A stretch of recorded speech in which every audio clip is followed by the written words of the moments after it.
So, I'm going to start this video essay by telling one of Aesop's fables. Why? Because I'm a pretentious That's why.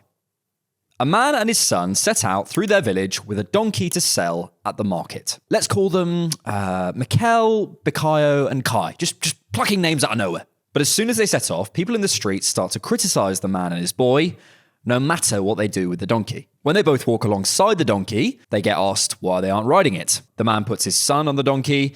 The son is criticized for making his aged father walk. The father gets on and the son gets off. Someone says, well, you should be letting your young son ride. They decide to both ride it, and they're criticized for overburdening the donkey. So eventually they decide to carry the donkey and end up dropping it in a river. It dies, I think. I could be making that up. Poor Kai.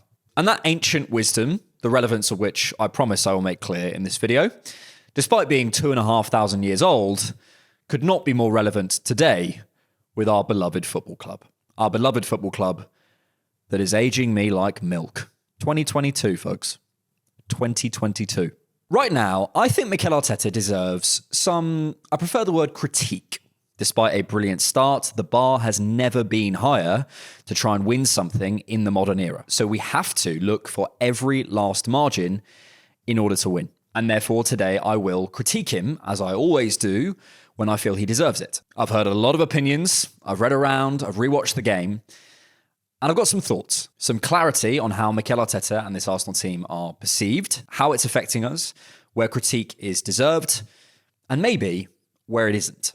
I think it's fair to say Arsenal and Mikel Arteta seem to have been tarred with a bit of a brush by the wider footballing world. Pick your word, but it's something in the ballpark of a bit conservative, a bit safe, a bit dull. From prominent Sky Sports presenters to content creators to faceless accounts on X, I'm sure you've heard the words stubbornness, boring, and setting up not to lose this week. And once you get a tag in football discourse, it's very hard to shift. Things just end up being viewed through that prism, whether you like it or not. And I don't think we should take this as a personal attack on Arsenal, because we all do it. Chelsea lose, well, they're uncoordinated with all the changes. Spurs lose, the history of the Tottenham. Liverpool lose. Wait, really? It's just how the game works. And I think ultimately, until we win something on a big scale, people will be stood by the side of the road criticising. So I think it's about getting clear as a fan base, but most importantly as a team and as a club, where there is truth to the tag and where there isn't.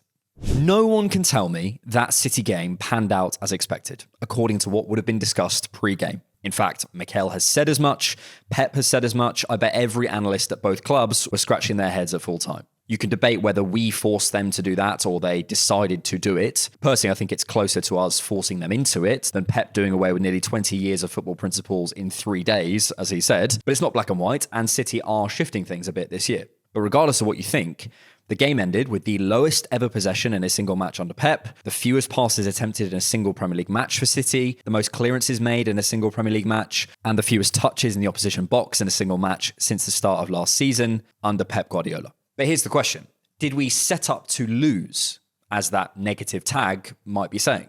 Well, I think it's important to say, and this might sound like a pretty basic point, intent is set before the game. I know, but it's alarming how often I've seen the intent and the way the game played out confused. They're not the same thing. If you knew that that's how the game was going to go against the greatest coach of all time, fair enough. We should have played an Eze, Dalman, Waneri midfield, and I suggest you go do your coaching badges. The game I think he was preparing for was another version of the cat and mouse games we've seen before many times between these two teams. Rodri drops into the back line, Rice steps up, stop the entry pass, win the duel, get compact.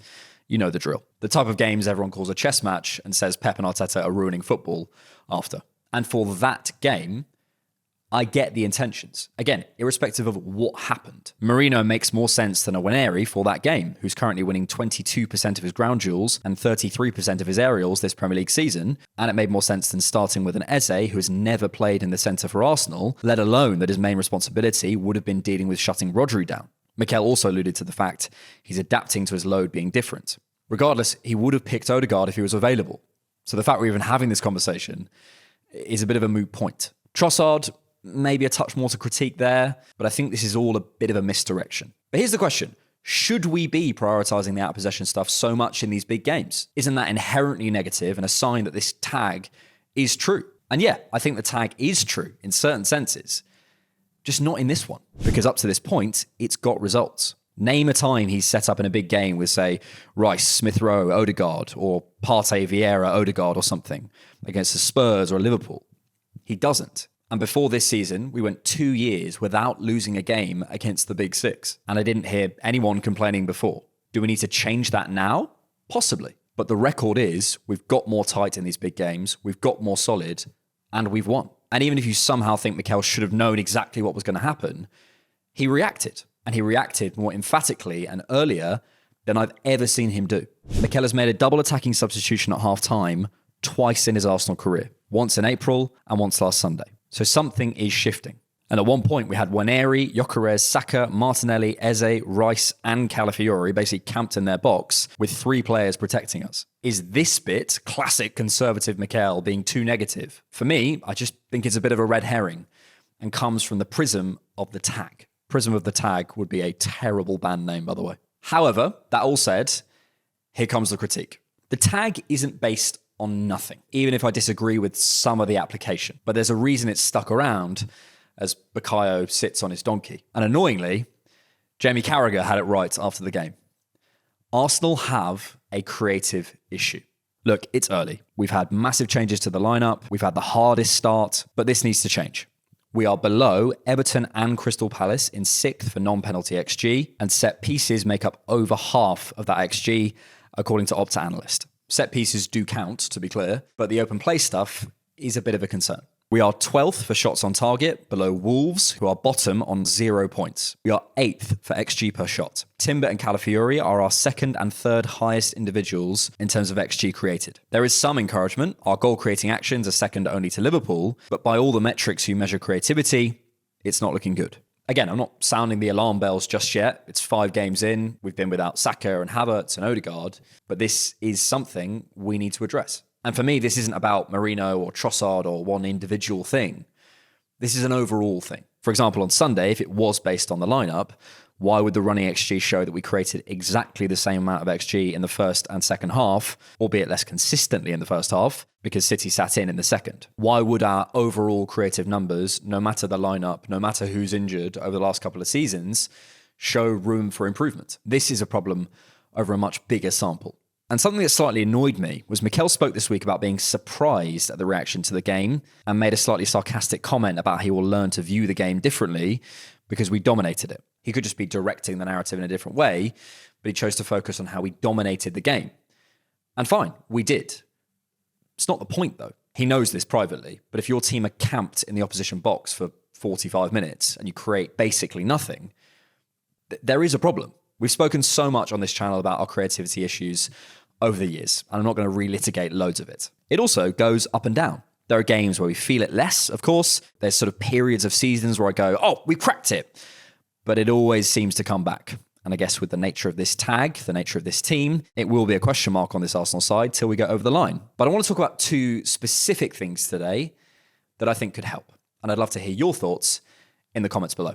I was lucky enough to be on live from N5 for the City game in my nan's cardigan. And as part of the deal, you get tickets to watch the game live. Normally when I go to the games, I try and go side on and as high as possible to see things better from the angle I like. But when you do live from N5, they give you these great seats at club level, but they're end on in the clock end. And mate, it's revealing. The last 2 or 3 times I've sat there now, last time being the Newcastle game at the end of last year, it makes me realise we are far, far too static, in my view, across the last line as a rule at the moment under Mikel. As the ball circulates, and I can't show you this because of the TV angle annoyingly, but try and picture it in your head, you realise how many opportunities there are to A, play balls between lines that you don't see from the TV angle or side on, big spaces centrally for passes if we're brave enough, and B, I also see how many opportunities there are for the players on the last line to make movements, drag opponents, make runs, pull the block apart that we just don't often use. I'm not advocating for some free-for-all where everyone's moving all over the shop. It has to be in relation to the ball and with an idea in mind. If the ball is nowhere near you, just occupy your man.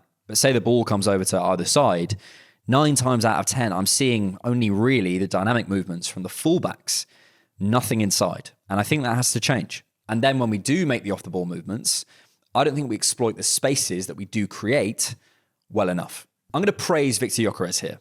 Something I have never done, of course, in my endless agenda against him. A number of times against Man City, Victor Gyökeres was making these runs into the channel off the ball, which were excellent and largely untapped. His gravity, you can see, is pulling the centre-backs, creating these big gaps, which, if we're smarter with some runs from the midfield and use that space better, you could step into, find pockets in, up high in dangerous areas. If we're going to play with a centre-forward like this, we need to use the spaces he creates as he pushes lines back, because that's one of the main benefits of his style of play. This is one of the ways we haven't quite adapted to him, I think, and it works especially well against the higher lines like City played. But this could be really big for us all round. Against Forest, we see a lovely moment where we do use his movement to create an opportunity, and he doesn't even touch the ball. He drifts inside, pulling onto one of the centre-backs before getting into this zone and dragging that defender. Zubimendi reads it, darts inside, he's in a dangerous position, and plays that pass to Eze, who gets a shot off, and it shuffles all of Forest's defensive line over to deal with it, with Noni free back post.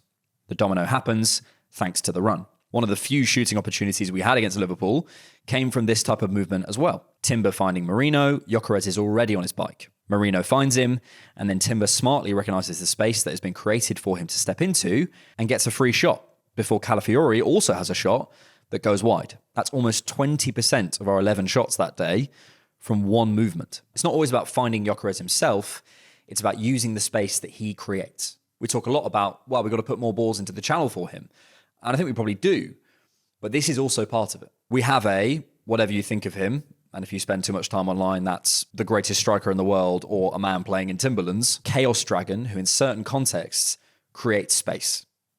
Use it. And the second thing I want to focus on today is our final third, tempo. This is a big, consistent issue that crops up time and time again, I feel. And this, unfortunately, is one you kind of just have to feel. One day the Premier League will realise allowing content creators to use 20 seconds of a previous season will not make any difference to them. But today is not that day unless you're James Goat Cop. But to be honest, I might not need it.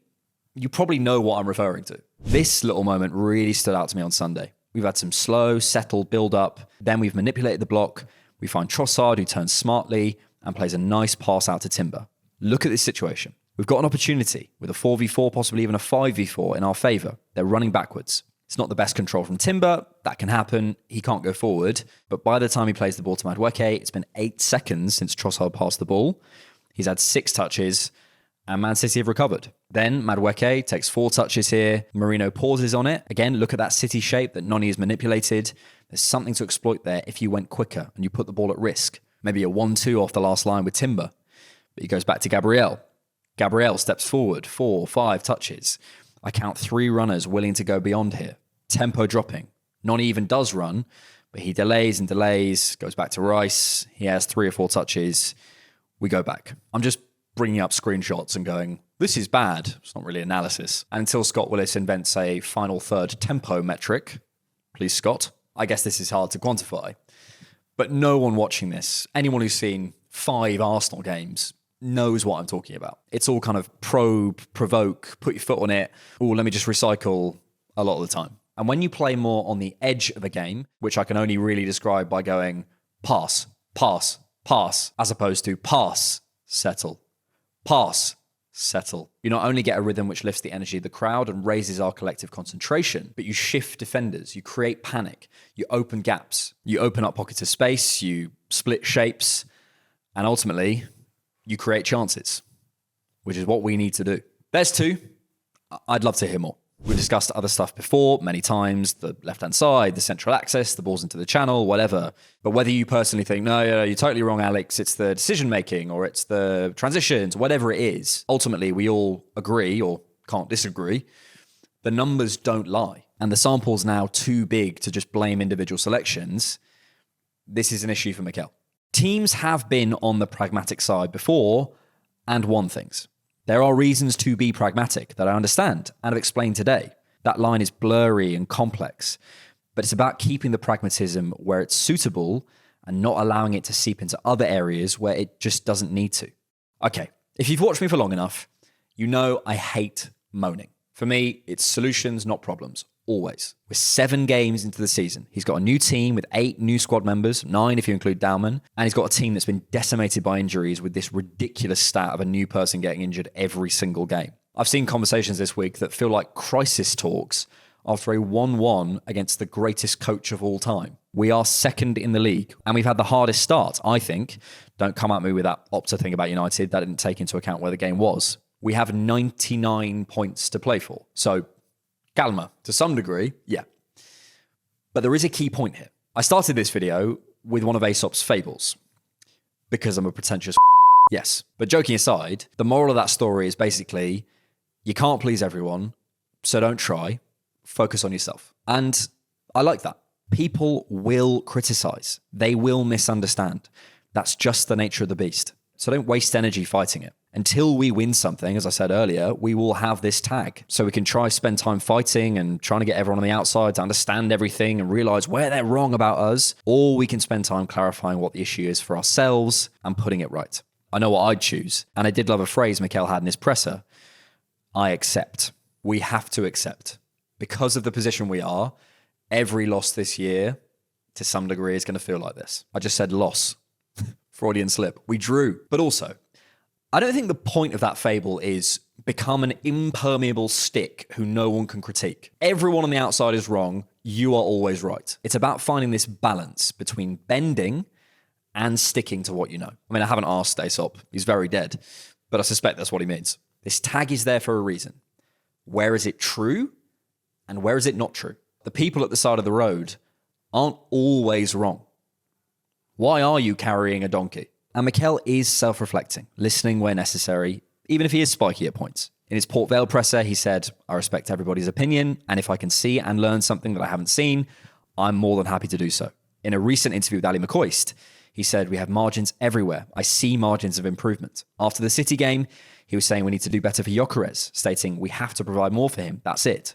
There are a lot of situations where the chances were there and the final pass was missing. He was talking about chemistry too, saying there is as well chemistry and relationships that make each other better, and we need to understand it. He knows we need to improve, and we can't forget we are relatively in a very strong position. So that's his task. And the question for us is, do we trust this manager to work it out? For me, I 100% still do. Arsenal have a task. Get that donkey to the market. We have the resources, we have the squad. Let's learn from our mistakes, block out what needs to be blocked out, and listen where we need to listen. This is going to be a long old season, and we're doing a lot right. So let's not chuck that donkey in the river. I must check if he dies. Poor Kai. Thanks so much for watching. If you like The Different Knock, you can support us on Patreon and get ad-free early access to each video for just £3 a month. Or for one-time support, you can buy us a coffee. Links are in the description.